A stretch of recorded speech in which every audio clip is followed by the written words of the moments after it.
এই প্রথমবার face to face ক্যামেরার সামনে আমি কথা বলছি, খুব একটা বলি না, তাই একটুখানি ইতস্তত বোধ করছি বটে। অনেক দিন পর ভিডিও দিচ্ছি কারণ একটু দেরি হয়ে যাচ্ছে ভিডিও দিতে। আসলে কলকাতার ভোটের গরম সুইডেন এসে পৌঁছেছে। মৈনাক ব্যানার্জি ঘুম উড়ে গেছে রাতের পর রাত।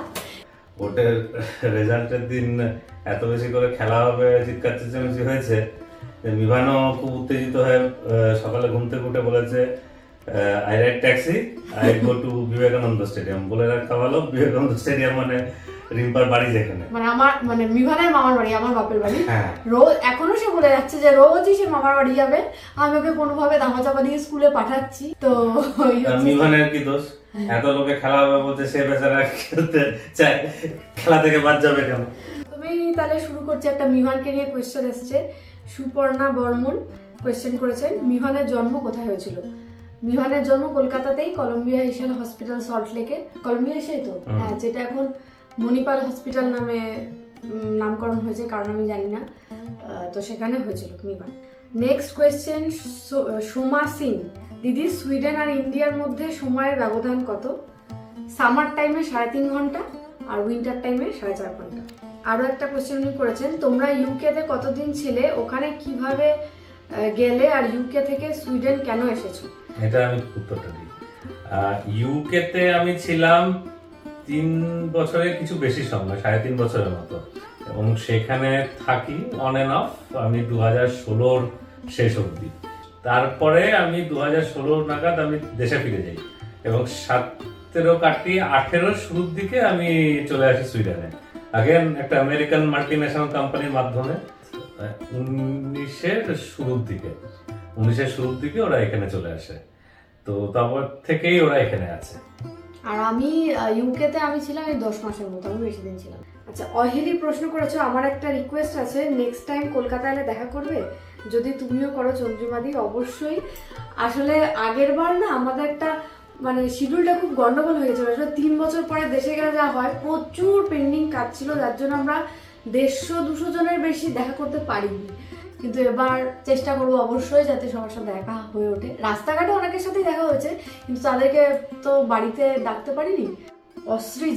অস্ট্রিজা হালদার, আচ্ছা এটা প্রশ্নটা আমাকে, চা না কফি? কফি। এটা অনেকেই রেখে যেতে পারে, বাঙালি হয়ে কফি, কিন্তু আমার কফির প্রতি সাংঘাতিক একটা অ্যাডিকশন। ফুচকা না biryani? Biryani, any kind of biryani, মানে হলেই হলো। আলু বিরিয়ানি, ডিম বিরিয়ানি। চাউমিন না মোমো? স্ট্রিট স্টাইল চাউমিন, রাস্তার ধারে পোড়া তেলে, নোংরা তেলের চাউমিন। লুচি না পরোটা? এনি টাইম লুচি। শাড়ি না ওয়েস্টার্ন ড্রেস? শাড়ি অবশ্যই, কিন্তু যদিও শাড়ি পরতে পারি না খুব ভালো একটা, আমি তাও শাড়ি। বাড়িতে বসে শপিং না বাইরে গিয়ে শপিং? সারা দুনিয়ায় আলাস্কা থেকে অ্যান্টার্কটিকা অবধি হচ্ছে শপিং। আচ্ছা, পুরী না দীঘা? Any time Puri. দার্জিলিং না কাশ্মীর? কাশ্মীর, যদিও এখনো যাইনি, তাও কাশ্মীর। সন্দেশ না রসগোল্লা? সন্দেশ। আচ্ছা, কালো না লাল? কালো।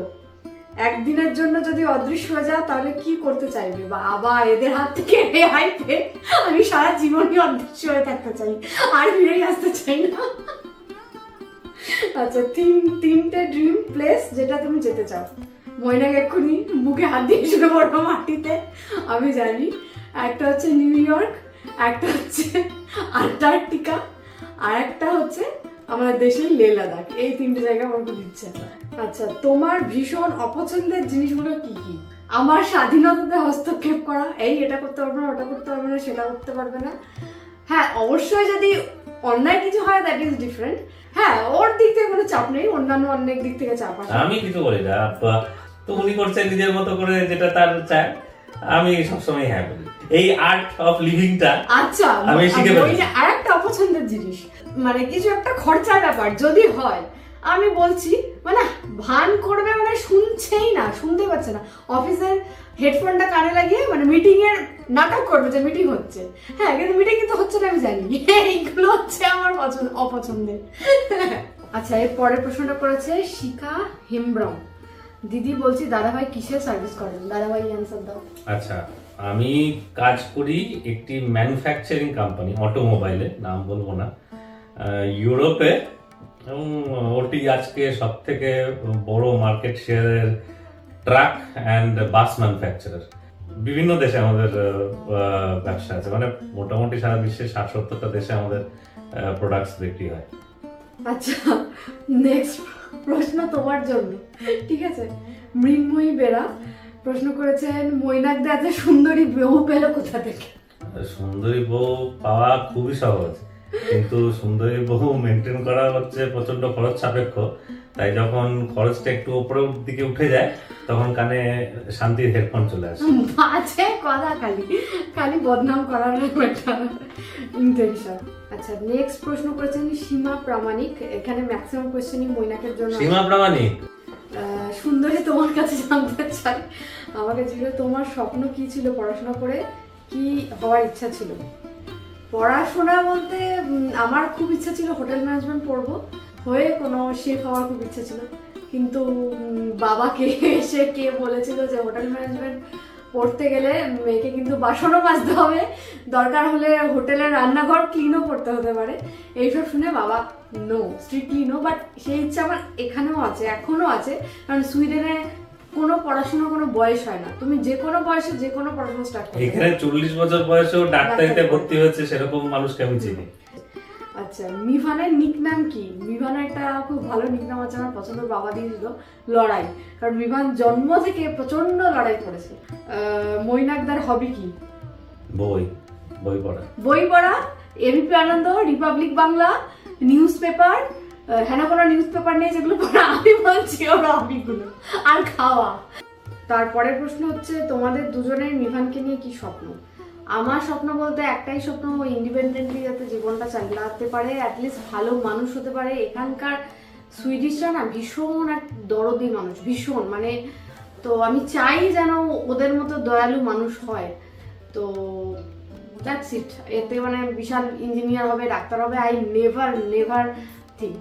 আমি কোনো ক্যারিয়ার ওয়াইজ অ্যাসপিরেশন রাখি না। আমি অ্যাসপিরেশন এই কারণে রাখি না, কারণ আমি কোনো অ্যাসপিরেশন রাখলে সেটা একটি শিশুর ওপরে চাপিয়ে দেওয়া হবে। সবশেষে বলি, তোমরা দুজনে সবসময় এরকমই থেকো, এত সহজ সরল, আর সবাইকে এত কাছে করে নাও, কোনো অহংকার নেই, এগুলো সব থেকে বেশি ভালো লাগে। Thank you so much. অদ্রিজাই তো, হ্যাঁ অদ্রিজা লিখেছো, জানো আজ আমার ফেসবুকে মনিটাইজেশন অন হয়েছে, খুব খুশি হলাম, কারণ এই দিনটা মানে আমারও যখন জীবনে এসেছিল এটা সত্যি অন্যরকমের একটা আনন্দ, যতটুকু ইনকাম হোক।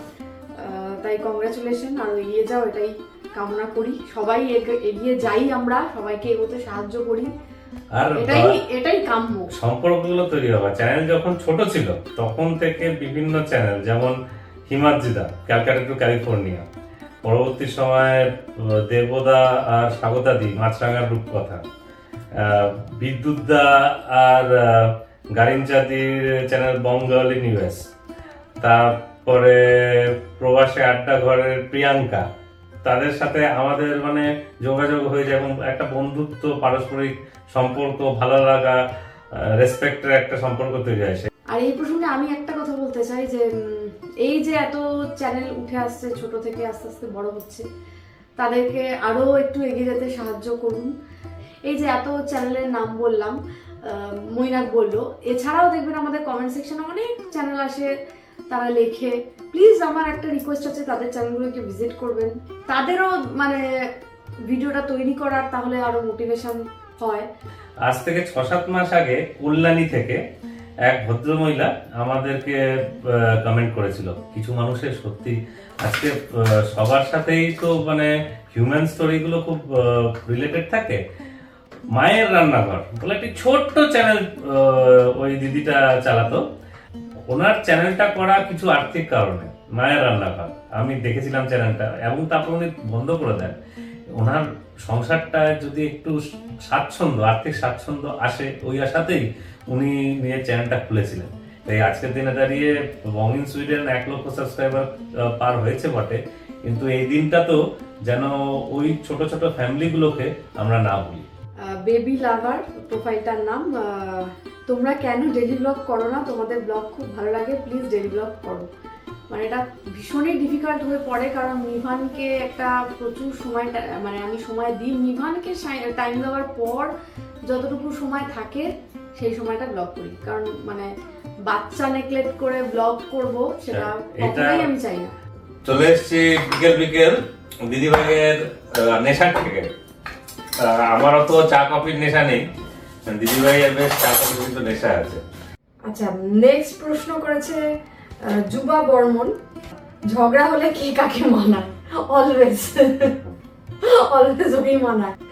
আর হচ্ছে সুইডেনে এতদিন থাকার পর এই জায়গা ভালো না, ভালো আর খারাপ দিক কি আছে বলে মনে হয়? সুইডেনে ভালো দিক প্রচুর প্রচুর, মানে বলে শেষ করতে পারবো না, প্রচুর। এখানকার মানুষ প্রচুর সেনসিটিভ। খারাপ দিক বলতে বড্ড একা আমরা এখানে, মানে আমরা একাই, মানে যেহেতু আমরা একটু সুইডিশ এরিয়াতে চলে এসেছি, মানে যেখানে আগে থাকতাম সেখানে প্রচুর ইন্ডিয়ান ছিল। আচ্ছা, নিজেদের দেশে কি ফিরে আসতে পারবে নাকি ওখানেই থাকতে হবে সারা জীবন? এইটা চাইলে ইন্ডিয়াতে গিয়ে কাজ খুঁজে নেওয়া যায়, পারা যায়, কিন্তু যে সুযোগ সুবিধাগুলো এখানে পাওয়া যায় পাবে ফিউচারে। হ্যাঁ, সেই জন্যই অ্যাটলিস্ট কর্মজীবনটা কাটিয়ে যাওয়া আর কি। তোমরা দুজনে এরকম কোনোদিন গেছে যেদিন কোনো সমস্যার পরে খুব অসহায় মনে হচ্ছে? সাংঘাতিক। যখন বিমানের প্রথম প্রবলেমটা ধরা পড়ে, ওর তখন 3 বছর বয়স, আর সবে তখন লকডাউন শুরু হচ্ছে, তো সেই সময়টা মানে সাংঘাতিক একটা ডিপ্রেশনাল ফেজ ছিল। আচ্ছা, নেক্সট কোয়েশ্চেন করেছেন পূর্ণিমা মান্ডি। ফার্স্ট কোয়েশ্চেন, বিয়ের আগে তোমাদের স্কুল কলেজ লাইফ কোথায় কেটেছে? আমার সবই মানে বিয়ের আগে স্কুল ছিল খড়দা, কলেজ ছিল হচ্ছে তোমার Sealdah, AGC Bose of commerce. আর আমার স্কুল শুরু হয়েছিল আগের বিহার, এখন ঝাড়খণ্ড। আমি ওখানে ক্লাস 7 অবধি পড়ি, তারপরে চলে আসি কলকাতা পাঠভবন স্কুল। তারপরে ইঞ্জিনিয়ারিং করতে যাই দুর্গাপুরে, সেখানে কম্পিউটার ইঞ্জিনিয়ারিং করি। তো তারপরে তো কাজের জীবন। আচ্ছা, নেক্সট কোয়েশ্চেন হচ্ছে নিবেদিতা, বিয়ের পর তোমাদের জার্নিটা কেমন ছিল যদি শেয়ার করো, আর তোমার বৌদির সাথে এত ভালো সম্পর্ক কিভাবে মেনটেন করো সেই সিক্রেটটা জানতে চাই। বিয়ের পরের জার্নিটা কি বলবো, প্রথমত একটু ডিফিকাল্টি ছিল, কারণ না মানে বাঙাল ঘটির একটা বিশাল মেন্টালিটির গ্যাপ আমি ফিল করেছিলাম। একদমই অপোজিট মেন্টালিটি, মানে আমি প্রথম বিয়ের আগে ভাবতাম কি বাঙাল ঘটি সবই সেম, কিন্তু বিয়ের পরে গিয়ে টের পেয়েছি একটা হিউজ মেন্টালিটি গ্যাপ রয়েছে। তাই প্রথম অ্যাডজাস্ট করতে আমার সত্যিই খুব সমস্যা হতো। আর সেকেন্ড কোয়েশ্চেন হচ্ছে আমার বৌদির সাথে আমার এত ভালো সম্পর্ক। প্রথমেই বলি, দাদার মানে যখনই দাদার বিয়ে হবে বা ভাইয়ের বিয়ে হবে, বউ যখন বাড়িতে আসবে, প্রথম রুল হচ্ছে ননদকে সংসারের সব ব্যাপারে কথা বলা বা ইন্টারফেয়ার করাটা বন্ধ করতে হবে। দাদার বিয়ে হয়েছে, ওয়েল, বৌদি, এবার বৌদির সংসার, বৌদি যা করবে করবে, বা ভাইয়ের বউ যাই হোক, সব ব্যাপারে যখন ননদ হিসাবে যদি আমি কথা বলতে যাই বা সব ব্যাপারে ইন্টারফেয়ার করতে যাই, সেখানেই সমস্যাটা শুরু হয়। জাস্ট মিলেমিশে থাকো, আনন্দের মানে গেস্ট হিসাবে যাও, মজা করো। আর সবচেয়ে বড় কথা, এটা আমি প্রাউডলি বলতে পারি, আমার মা কোনোদিনও ফোন করে আমাকে বলে না এই শাশুড়ি বৌমার তো খুঁটাখুটি কোথাও না কোথাও গিয়ে লাগে যে এই আমার আজকে বাড়িতে এই সমস্যা হয়েছে, আমার আজকে বাড়িতে ওই সমস্যা হয়েছে বৌদির সাথে। Never, she never does. তো এই জিনিসগুলো যদি একটুখানি কন্ট্রোল করা যায়, তো আমার মনে হয় যে সেই ক্ষেত্রে কোনো সমস্যা হয় না। লাইফস্টাইল বাই প্রিয়াঙ্কা, আমার কোশ্চেন হলো তোমাদের মতে ইন্ডিয়া না সুইডেন কোন জায়গার এডুকেশন সিস্টেম ভালো? এডুকেশন সিস্টেম ভালো বলতে অবশ্যই সুইডেনের, এই কারণে বলবো কারণ মানে প্রেশার জিনিসটা বাচ্চাদের উপর, মানে বাচ্চা বুড়ো কারোর উপরেই পড়াশোনার ক্ষেত্রে দেওয়া হয় না। না, এখানে এডুকেশনের প্রেক্ষিতটা আলাদা। তারপরে রেশমি খাতুন, আচ্ছা চন্দ্রিমাদি, তুমি কোন কলেজ থেকে কোন সাবজেক্ট নিয়ে পড়েছো? আর নেক্সট টাইম কলকাতাতে আসলে অবশ্যই তোমার সাথে দেখা করার অনুরোধ থাকলো। আমি আর আমার ফ্যামিলির তরফ থেকে, আমার মা তোমার ডাইহার্ট ফ্যান। প্লিজ ফ্যান বলো না, এটা আমার রিকোয়েস্ট। মানে আমার নিজেদেরকে আর কি খুব সামান্যই মনে হয় ফ্যান। আর আমি কোন কলেজ থেকে কোন সাবজেক্ট নিয়ে, আমি ফার্স্টে এজিসি বোস অফ কমার্স থেকে কমার্স নিয়ে পড়েছি। আর এই লোকটার চক্করে একই তো পড়াশোনা করতে পছন্দ করতাম না, আবার আমাকে ইংলিশে অনার্স করিয়েছে। আমার ইংলিশের প্রতি একটু ভালোবাসা আছে। আমি পাঠভবন স্কুলে উচ্চ মাধ্যমিকে, আবার সেই সময়কার উচ্চ মাধ্যমিক দিয়েছিলাম যখন 200 নম্বরে পরীক্ষা হতো এবং লোকে 100 পেত না। আমি পাঠভবন স্কুলে সেই বছর উচ্চ মাধ্যমিকে 2003-এ ইংলিশে হায়েস্ট ছিলাম। আচ্ছা, পারমিতা সিম্পল লাইফ প্রশ্ন করেছে, কোয়েশ্চেন নাই দিদি, ভালো লাগে দেখতে ভিডিও, আর বেশি করে দাদার কথাগুলো, শুধু একবার আমার নামটা নিও। Thank you so much. অনেকের নাম নিতে পারলাম না। হ্যাঁ, মানে একই প্রশ্ন তো রিপিট আসছে। হ্যাঁ। বর্ষা কর, মিভান তোমাদের লাইফে আসার পর প্যারেন্টস হওয়ার ফার্স্ট এক্সপিরিয়েন্স কেমন? আচ্ছা, এইটা বলি, যেহেতু মানে প্রথম তো ঠিকই ছিল, খুব এক্সাইটেড ছিলাম। মিভান হওয়ার পরেই একটা কমপ্লিকেশন হলো, মানে তাও থ্যাঙ্কস টু হিজ ডক্টর, মানে জাস্ট মিভানের মুখ দিয়ে সামান্য একটু থুতু বেরোচ্ছিল, সেখান থেকেই উনি বুঝতে পারেন যে সামথিং ইজ রং। তো তারপরে ওকে আইসিইউতে দিয়ে দেয়, এনআইসিইউ। হ্যাঁ, তো তারপরে একটুখানি স্ট্রাগল তো বড্ডই ছিল। আমি বাড়িতে চলে এসেছিলাম, ও এনআইসিইউতে ছিল। ইমান নিজের জীবনের প্রথম 8টা দিন এনআইসিইউতে কাটিয়েছিল, দুটো হসপিটাল, কলাম্বিয়া এশিয়া আর আমরি মুকুন্দপুর। কেন? ওর হার্টে একটা মানে আনডিটেক্টেড ছিদ্র পাওয়া গেছিল, কিন্তু ভগবানের অশেষ কৃপা 21 দিনের মাথায় ওই ছেদাটা বন্ধ হয়ে যায় নিজের থেকে। এবং তারপরে ডাক্তার অল ক্লিয়ার দিয়ে বলে আর কোনোদিন তোমাকে হার্টের জন্য টেস্ট করতে হবে না, ইটস ফাইন। সময়টা মানে কন্টিনিউয়াস হসপিটাল, ঘর একটা বিশাল, মানে বাড়িতে যখন নিয়ে এলাম তারপরেও অক্সিজেন সাপোর্ট দিয়ে, নার্স দিয়ে 24 ঘন্টা, মানে ওই এখন, হ্যাঁ ওই যে এখন হয় না পোস্টপার্টাম ডিপ্রেশনটা যে কোথা দিয়ে কেটে গেছে পরে, মানে সারা রাত তার মধ্যে বিমান জেগে থাকতো, কাঁদতো, কেন কাঁদতো বুঝতে পারতাম না। আমার ডিপ্রেশনটা যে কখন এলো কখন চলে গেল টেরও পেলাম না। কিন্তু একটা কথাই বলবো, নতুন মা যারা হয়েছে তাদের মেন্টাল হেলথটার দিকে মানে নজর রাখাটা সবচেয়ে বেশি ইম্পর্টেন্ট, কারণ মা যখন ভালো থাকবে তখনই কিন্তু সন্তান ভালো থাকবে। আমার মানে স্ট্রেস থেকে মানে মিভান হওয়ার 1 সপ্তাহ পরেই প্রচন্ড জ্বর, টানা 4 দিন জ্বর। আর আমার মনে আছে ও মিভান যাতে আমার থেকে এফেক্টেড না হয়, আমি সারা রাত চেয়ারে বসে ঘুমাতাম। আর যে আয়া মাসি ছিল সে বিমানকে নিয়ে বিছানায় থাক, কিন্তু ওই টাইমটায় যখন মায়েদের যে টেক কেয়ারটা দরকার থাকে সেইটা মানে হয়তো পাইনি, সেটা তখন রিয়েলাইজ করিনি, কারণ তখন মিভানকে নিয়েই ব্যস্ত থাকতাম সবাই। এখন সেটা রিয়েলাইজ করি, এখন মানে আমার মনে হয় যেন আমার পোস্টপার্টাম ডিপ্রেশনটা এখন হয়, যে তখন এইগুলো তো আমি পাইনি। হ্যাঁ, তো আচ্ছা, নেক্সট কোয়েশ্চেন ফেসবুকে করেছে আমার এক বান্ধবী, ছোটবেলার স্কুল ফ্রেন্ড প্রিয়া। ও কিন্তু এক সেলিব্রিটির ওয়াইফ, তো তারপরে যেটা তুমি দাও। ও সেলিব্রিটি, আমরা নই। ও হচ্ছে মোহনবাগান ক্যাপ্টেন লালকমল ভৌমিকের স্ত্রী। তো লালকমলের খেলা আমি গড়ের মাঠে ওই ঘোড়া পুলিশ হয়, ঘোড়া পুলিশের তারাকেও একসময় দেখতে যেতাম, কিন্তু ও হচ্ছে লালকমল ভৌমিকের স্ত্রী, সোদপুরে থাকে। তো প্রিয়া কি প্রশ্ন করেছে?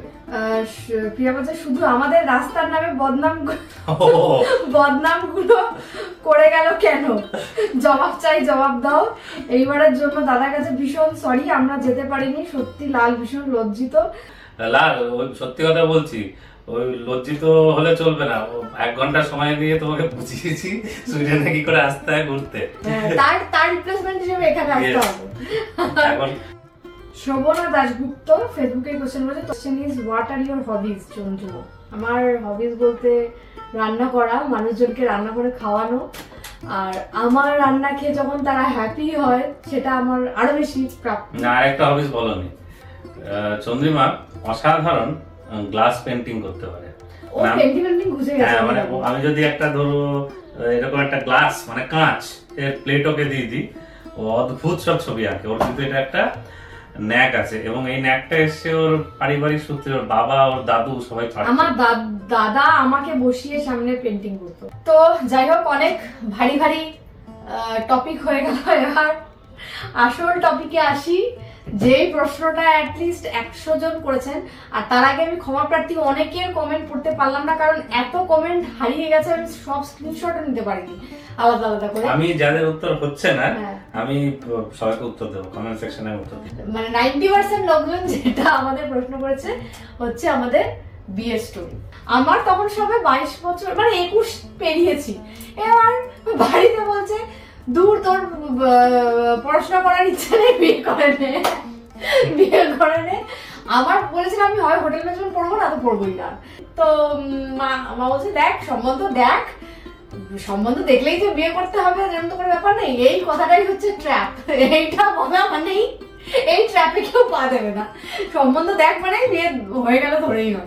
তো যাই হোক, এবার কি হবে সম্বন্ধ দেখা হবে, মা বলো বেঙ্গলি ম্যাট্রিমনিতে একটা প্রোফাইল খুললাম।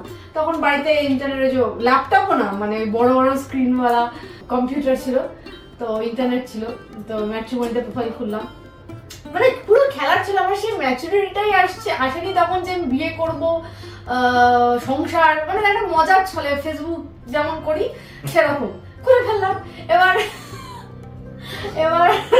যাকে পাচ্ছি তাকেই মানে রিকোয়েস্ট পাঠানো, তো মানে কি একটা যেন ছিল, কি হ্যাঁ পাঠানো, সে একসেপ্ট করতো যদি তার ইন্টারেস্ট থাকতো, পাঠিয়ে গেছি র্যান্ডামলি এরকম পাঠিয়েছি। এবার আমার মানে তো তখন তো বিয়ের কোনো মানে করবো এরকম ব্যাপার ছিল না, সেইভাবে কোনো ছবি টবিও তোলা ছিল না। আমার ঘরেই প্লেন একটা হাউস কোট পরা ছবি, জানলার মাথায় হাত দিয়ে ব্ল্যাক অ্যান্ড হোয়াইট ছবি, ওইটা ছিল আমার ঘরের জামা পরে, ওটা ছিল আমার বেঙ্গলি ম্যাট্রিমনির প্রোফাইল, যে কেউ রিজেক্ট করে দেবে। দেখি কষ্ট মনে আছে সেদিনকে আমার বাড়িতে আমার মেজো মাসি এসেছিল, মা আমি বসে আছি, তো ওরা প্রোফাইল সিলেক্ট করছে, আমি দেখাচ্ছি, ওর প্রোফাইলটা হঠাৎ করে চোখে পড়েছে। এবারে তখন আমি বাইরে, হ্যাঁ তখনও লন্ডনে থাকতো। এবারে প্রোফাইলের ডিটেলস লেখা আছে, এবার লেখা ছিল যে কলকাতায় ফিরে আসতে ইচ্ছুক।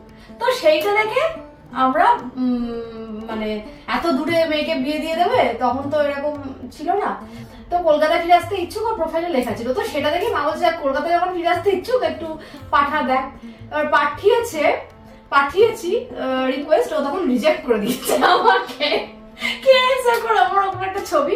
আর ওর তখন একটা দুর্দান্ত, মানে আমি পারলে স্ক্রিনে অ্যাটাচ করে দেবো, ওই ছবিটা আমার কাছে এখনো আছে, যেটা ওর বেঙ্গলি ম্যাট্রিমনির ওর প্রোফাইল পিকচার ছিল, দুর্দান্ত একটা পিকচার ছিল। হ্যাঁ তো হলো রিজেক্ট হলো, ঠিক আছে কোনো ব্যাপার না। লন্ডনে তোলা, হ্যাঁ বেলফাস্টে তোলা, বেলফাস্টে। এবার আমার মা যে নিউজ পেপার দেখেও বিয়ের সম্বন্ধ দেখতে আমি বলছি কে জানতো, ওটা খুব ছোট্ট ব্রাহ্মণ যেহেতু প্রায়োরিটি ছিল, মা নিউজ পেপারে ব্রাহ্মণ দেখেই সার্চ করা শুরু করেছে। তো নাম্বার পেয়ে ফোন করেছে, মানে হ্যাঁ আমার মাই ফোন করেছে। বাবা এইসব ব্যাপারে একটু লাজুক, তাই বাবা খুব একটা এইসব ব্যাপারে কথা বলে না, একটু চুপচাপ শান্ত প্রকৃতি। তো মা ফোন করেছে, ফোন করে বলেছে এরকম খর্দা থেকে আমি এরকম ফোন করছি, আপনারা সম্বন্ধের জন্য বিয়ে করেছেন। ওর বাবা বলছে খর্দা থেকে, তো খর্দায় তো আমাদের এক আত্মীয় আছে, এই পার্টটা আমি বলি। হ্যাঁ বলো। তো বাবা তখন বলছে আমার আত্মীয় চিন্ময় চ্যাটার্জি কে? চিন্ময় চ্যাটার্জি হচ্ছেন ইস্ট বেঙ্গল মোহনবাগানের খেলা 15 দিনের একজন প্রথিতযশা ফুটবলার ছিলেন, রিসেন্টলি মারা গেছে। চিন্ময় জ্যাঠার সাথে আমার বাবার সম্পর্ক ওই পিস্তত ভাই বা ওই জাতীয় বিষয়, একটু ঘুরিয়ে ফিরিয়ে আমাদের আত্মীয় হন।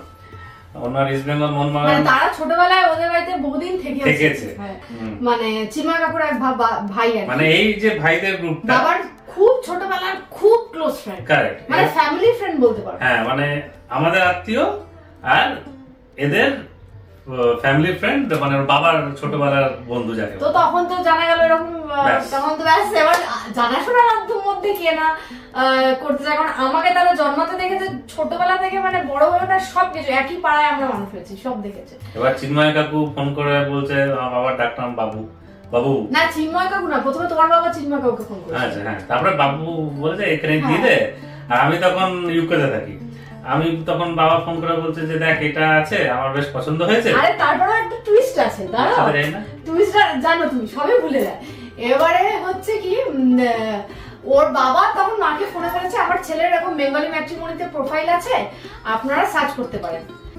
তো মা বলছে ঠিক আছে, তখন একটা প্রোফাইলের নাম্বার হতো, প্রোফাইলের নাম দিয়ে সার্চ করা যেত না, তো নাম্বারটা নিয়ে আমি সার্চ করেছি, আমি কি এই সেই ছেলে যাকে আমি রিকোয়েস্ট পাঠিয়েছিলাম, আমি রিজেক্টেড মি। তো যাই হোক, তখন মাথাটা একটু গরমই হয়ে গেছিল, যে রিজেক্ট করে দিচ্ছে তাকেই আবার তার সাথে আমার সম্বন্ধ। দেখি আমার একটা ম্যাট্রিমনিতে মেসেজ করা যেত, যেহেতু আমি প্রিমিয়াম মেম্বার ছিলাম না, আমি মেসেজ করতে পারতাম না, ও যেহেতু ম্যাট্রিমনি প্রিমিয়াম মেম্বার ছিল, ও মেসেজ করতে পারতো। তো ও একটা মেসেজে লিখেছিল যে বাড়ির লোক কথা বলছে, দেখা যাক কি হয়। হ্যাঁ, এবারে যাই হোক, ওর বাড়ির লোক কথা বলেছে, তো সব ওর মানে মোটামুটি দুই বাড়ির ফোনে কথা বলে ঠিকঠাকই লেগেছে। তার মধ্যে আমি একে ফ্রেন্ড ফেসবুকে সার্চ করেছি, যখন মোটামুটি বাড়িতে দুই বাড়ির মধ্যে ফোনে ফোনে কথা হয়ে গেছে, ফেসবুকে সার্চ করেছি। ফেসবুকে দেখি প্রোফাইলটা মানে হাইড করা, মানে তখন তো লক করা যেত না, সবকিছু হাইড করা না। এই ফেসবুক আমার যেমন ফেসবুক ওপেন ছিল, ওর হাইড করা ছিল, এটাকে দেখতে হবে ফেসবুকে। বলে ফেসবুকে ফ্রেন্ড রিকোয়েস্ট পাঠিয়েছি, অ্যাকসেপ্ট করেছে, অ্যাকসেপ্ট করে একটা মেসেজ টাইপ করেছে, করে আবার আনফ্রেন্ডও করে দিয়েছে। মানে কত বড় অপমান আমার। তো মেসেজ টাইপ করেছে যে কি হ্যাঁ, যে দুই পরিবারের মধ্যে কথা হচ্ছে, দেখা যাক তারপরে সেম মেসেজই। এবার আমি তো তাহলে আমাকে ফ্রেন্ড রিকোয়েস্ট, তাহলে ফ্রেন্ড, আমার মাথাটা গরম হয়ে গেছে যে ফ্রেন্ড রিকোয়েস্ট অ্যাকসেপ্ট করেছো কেন? তাহলে আমার তখন আমাকে লিখেছে যে ফ্রেন্ড রিকোয়েস্ট অ্যাকসেপ্ট না করলে আমি মেসেজ করতে পারছিলাম না, এরকম কিছু একটা লিখেছিল। তো যাই হোক, এই তখন আমাদের ওই রকম মেসেঞ্জারে কনভারসেশন শুরু হয়। তখন অলরেডি বাড়িতে আলোচনা চলছে, হ্যাঁ মানে দেখতে আসেনি কিন্তু আলোচনা চলছে, মেসেঞ্জারে কথা বলতাম। এবার একদিন হঠাৎ করে আমার ফোন নাম্বার চাইলো, ফোন নাম্বার দিলাম, তারপর আস্তে আস্তে ফোনে কথা বলা শুরু হলো। তখন ওই হোয়াটসঅ্যাপ ছিল না, কিন্তু তখন কিন্তু ওর বাড়ির লোক আমাদের শুধু দেখতেও আসেনি। আর আমি একটা জিনিস সবসময় বিশ্বাস করি যে মেয়ে দেখতে যাওয়া, ওই কনসেপ্টটা আমি বিশ্বাস করি না। মানে ওটা মেয়ে দেখতে যাওয়া ভালো, কেউ যদি যায় যাক, কিন্তু তারপর অনেকে রিজেক্টেড হয়ে যায়, সেটা একটা মেয়েদের প্রতি খুব মানে আমার বলা হয় ইনহিউম্যান প্র্যাকটিস। তো আমার তাতে মনে হয়েছিল যে আমি যদি ফোনে কথা বলিনি, বা আমার যদি কিছু জিনিস পছন্দ না হয়, তাহলে আমি কি বলে দেবো বাড়িতে যে তোমরা যেও না। তো প্রথমে মেলের কথা হতো, সরি প্রথমে মেল, তখন তো হোয়াটসঅ্যাপ ছিল না, মেলে কথা হতো। মেল থেকেও আমাকে নাম্বার চেয়েছিল, ইমেল। আমি না সত্যি খুব ইম্যাচিউর ছিলাম, এখনো আমার মনে হয় আমার মধ্যে ম্যাচুরিটির অনেক অভাব আছে। তো যাই হোক, মানে সম্বন্ধ দেখতে আসবে, মানে একটা সিরিয়াস ব্যাপার, খেলার ছলে একটা সবকিছুই নিয়ে নিয়েছিলাম। জীবনে প্রচুর জিনিস খেলার ছলে, প্রচুর ভুল সিদ্ধান্ত নিয়েছি, তার জন্য প্রচুর আমার রিগ্রেট আছে। তো যাই হোক, এইটার কথা বলছি না, আমি অন্য অনেক ভুল সিদ্ধান্ত, ইউ নো দ্যাট, যে I still love you for all your mistakes. হ্যাঁ, যাই হোক, আর দূর ধারণা, এটা ক্যামেরা চলছে, তুমি কি সব বলছো? না তো কি খারাপ কথা বলেছি। জুলাই মাসের শুরুর দিকে আমার মনে আছে ওর বাড়ির লোক দেখতে এসেছিল। ওর বাবা না, ও তো তখন নেই, ওর বাবা, ছোটকা মানে কাকা, আর হচ্ছে আমার ননদ, তিনজন এসেছিল। তো ঠিক আছে, সম্বন্ধ বাড়া হতো, মানে সাংঘাতিক অবস্থা। এবার ওটা হচ্ছে প্রথম দিন, মানে অনেস্টলি স্পিকিং কিছু কিছু জায়গায় আমার মনে হচ্ছে যে আমার হয়তো একটু অ্যাডজাস্টমেন্টের সমস্যা হতে পারে। প্রথম দিন যখন সম্বন্ধ দেখতে এসেছিল, সেটা বাঙাল ঘটি ব্যাপার। হ্যাঁ, ওর সাথে যখন কথা বলছি, মানে ওর সাথে কথা বলতে বলতে তো আবেগে ভেসে চলেছি, এরকম ব্যাপার। তো ঠিক আছে, যা হবে দেখা যাবে, ওর সাথে কথা বলছি, ওকে ভালো লেগেছে, দ্যাটস ইট। সেটাই তো ইম্পর্টেন্ট। হ্যাঁ, ঠিক আছে। তো তারপরে আমি ঠিক আছে, বাবা জিজ্ঞেস করলো যে ঠিক আছে তোর তরফ থেকে কি হ্যাঁ আছে? আমি বলছি হ্যাঁ ঠিক আছে, কোনো তোমাদের অসুবিধা নেই, আমার অসুবিধা নেই। আমাকেও সেম কোয়েশ্চেন বাবা করলো। এবার আমারও তো অ্যারেঞ্জ ম্যারেজ, আনন্দবাজার কাগজ আর ওই বেঙ্গলি ম্যাট্রিমনি করে মোটামুটি বাড়িটা নবান্নের হেল্পলাইন হয়ে গেছিল। মানে প্রায় 600 না 700 ফোন এসেছিল বাড়িতে। আর আমার এই একটাই ফার্স্ট সম্বন্ধ দেখা আছে, একটাই ফাইনাল হয়ে গেছে। তো এবার তাও টাচুর যে মানে হাজারটা লোকেশন এই জিনিসটা আমি অ্যাভয়েড করতে চেয়েছিলাম। হ্যাঁ, এবারে মইনা সেপ্টেম্বর কি অক্টোবর মাসে ওর লন্ডন থেকে ফেরার কথা, ততদিনে বিয়ে ঠিক হয়ে গেছে, মানে রাজি। হ্যাঁ, এবারে আর ফেরার কথা। এবার না আমি খুব মানে ও ফিরলে তার দুদিনের মাথাতেই সবাই আমার বাড়িতে আসে, আবার এবার আমাকে নিয়ে আসবে, মানে বিয়ে সেট হয়ে গেছে, মানে জাস্ট একবার দেখিয়ে দাও। হ্যাঁ, এইবারে তখন হচ্ছে আমি প্রচন্ড একটা, মানে এতদিন ওর বাড়ি ছিল, ঠিক আছে, এবার আবার বইনা কাছে একটা প্রচন্ড টেনশন, এক্সাইটমেন্ট। তো ও তো জানতো যে আমি খুব একটা টেনশনে আছি, 10 জনের মধ্যে প্লাস আমি থাকবো। হ্যাঁ, তো ও কি এবার সাংঘাতিক না, মানে রাস্তা কাটছে না, একটা রাস্তা একবার বলে দিলে ব্যাস, ও মোটামুটি পুরো একদম ফটোগ্রাফিক মেমোরি। তো এইবারে তো আমাকে জিজ্ঞেস করেছিল তোমার বাড়ির কথা। আর খড়দাতে ওর খুব ছোটবেলার একটা বন্ধু আছে, যেটা ওর বাবার অফিস কলিগ, তাদের বাড়িতেও তো অনেকবার এসেছে, খড়দাটা খুব ভালো করেছে। যেদিনকে ওর বাড়ির লোক আসার কথা, হ্যাঁ, ও লন্ডন থেকে ফিরেছে, পরের দিন ওর বাড়ির লোক আসার কথা, যেদিনকে লন্ডন থেকে ফিরে তার পরের দিনের কার কথা বলছি। হঠাৎ করে বেলা 11টার সময় দেখি দাদা বলছে ফোন করে আমাকে, এই মইনাক আসছে বাড়িতে, দেখছি মোড়ের মাথা থেকে রিক্সা নিয়ে ঢুকছে। আমি ভাবছি কি বলছে এটা। হ্যাঁ, আমার দাদা যাচ্ছিল স্টেশনের দিকে, ও মইনাক ঢুকছে বাড়ি, মানে আমাদের মোড়ের মাথার দিকে। হ্যাঁ, আমার তো মোটামুটি অবস্থা খারাপ, মতো ঘরের ড্রেস পরে আছি, একটা প্লেন সালোয়ার পরে আছিলাম। আমি মাকে বলছি, মা শিগগিরই তুমি শাড়ি চেঞ্জ করো, মইনাক আসছে নাকি, দাদা ফোন করে বলেছে। আর ঠিক তাই বাড়িতে বের বেড়াচ্ছে। 10 জনের মধ্যে দেখা সাক্ষাৎ প্রথমবার দেখার থেকে একবার নিজে গিয়ে কথা বলে নেওয়াটা ভালো। এবার বাবা তখন ছিল না বাড়িতে, বাবা 12টা 12:30 নাগাদ বেলা বাড়িতে ঢুকেছে। আর হঠাৎ করে মইনাককে দেখে বাবা চমকে গেছে যে কি হলো ব্যাপার। এই ঘটনাটা আজ ওর বাড়ির লোক জানে না, কারণ ওর বাড়ির লোকেরা একটু পুরোনো দিনের চিন্তা ভাবনা, বিয়ের আগে দেখা করা যাবে না, ফোনে কথা বলা যাবে না, প্রচুর রেস্ট্রিকশন ছিল। তো মানে লিমিটেড, বাড়ির পারমিশন ছাড়া দেখা করা যাবে না। আমি ওই ওকে প্রথমবার ওর সমস্ত সেই রুল ব্রেক করে আমি দেখে তারপর ওখান থেকে লাঞ্চ করে আমি চলে গেলাম এতে। তার প্রথম দিন এসে একটু ভালো করে চিকেন কষিয়ে রান্না করতাম, মানে ভালো। হ্যাঁ, মানে প্রচন্ড নাকি দারুণ, মানে এক্সপার্ট রাঁধুনি। আমি বললাম তুমি এভাবে করো তো এই চিকেন খেয়ে তারপর আমি সেক্টরটাকে চলে হ্যাঁ। তো যাই হোক, তার পরের দিন আবার ওর বাড়ির লোক এলো, তখন প্রিটেন্ড করছে মইনাক প্রথমবার দেখা। কি বলবো আর, এই হচ্ছে কিন্তু হ্যাঁ, আমাদের বিয়ে আমরা রাজি হয়েছিলাম দুজনকে না দেখে, একদম মানে কথা। আবার কমাস পরে ও চলে যায় লন্ডনে, তারপরে আবার ব্যাঙ্গালোর চলে যায়, একদম আসে বিয়ের একদিন আগে। হ্যাঁ, তারপরে বিয়ের আগে পুরোটাই লং ডিস্টেন্স। ও হচ্ছে আইপিএল ধরতকটা মারতে, আমার এখনই এটা করবে। আর আমি কি একটু, এটা কিন্তু ভালো, মানে আমার মনে হয় দুজনেই যদি ধরতকটা মার পেরে হতাম, বা দুজনেই যদি একটু দূরের চিন্তা করতাম, তাহলে হয়তো ব্যাপারটা অতটা ভালো মাখামাখি হতো না। প্রচুর মেন্টালিটি মিসম্যাচ আছে, কারণ মানে ঘটি বাঙালির একটা বিশাল মেন্টালিটি, যে সত্যি পার্থক্য হয় বিয়ে না করলে। আমার মাও তো ঘটি। আচ্ছা, একটা কোয়েশ্চেন অনেকে করেছে যে ঝগড়া, আমাদের বিয়ের পর প্রথম ঝগড়া কি নিয়ে হয়েছিল? বিয়ের পর প্রথম ঝগড়া হয়েছিল বিয়ের 2 দিনের মাথায়, ও রেখে ব্যাঙ্গালোর চলে গেছিল। আমার বক্তব্য ছিল যে এটা একদম নতুন পরিবেশে, নতুন জায়গায় আমাকে তার কারণটা কি ছিল, আমার ইউকে যাওয়ার কথা ছিল ব্যাঙ্গালোর থেকে, এবং ওই সপ্তাহে ইউকে ট্রাভেল করার কথা ছিল। ইনফ্যাক্ট আমি বিয়েও করতে এসেছিলাম ইউকে থেকে।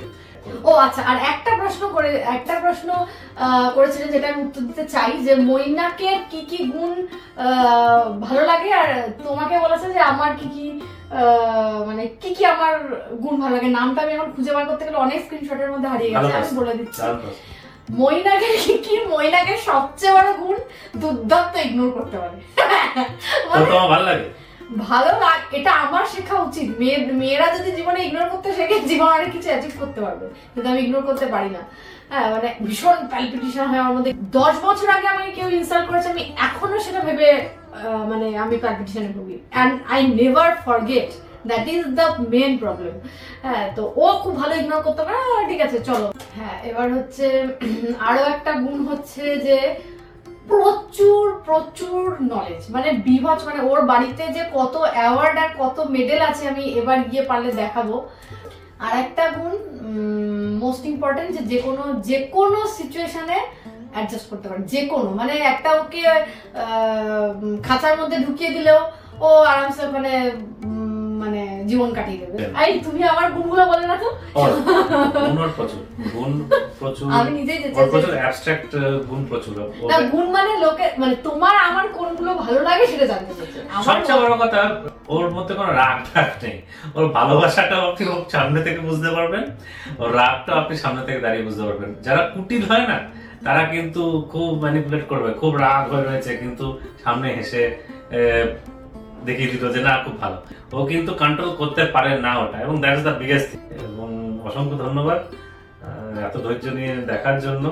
আপনারা শুনতে চেয়েছেন আমাদের গল্প, সেটাই আমাদের কাছে বিশাল বড় পাওনা। ভেবে রাখুন 4 ঘন্টার ভিডিও আমাকে দিয়ে এখন রেকর্ডিং করালো। কত প্রশ্ন যে বাদ যাবে আমি জানি না, কিন্তু আমি চেষ্টা করবো সবাইকে উত্তর দিতে। তো অসংখ্য ধন্যবাদ। তুমি এবার থ্যাংক ইউ বলো। হ্যাঁ, ভিডিওটা এবার এখানে শেষ করবো। মিমানকে নিয়ে আসি, মিমানও বাই বাই বলবে সবাইকে, বলে ভিডিওটা এখানে শেষ করবো। Bye bye.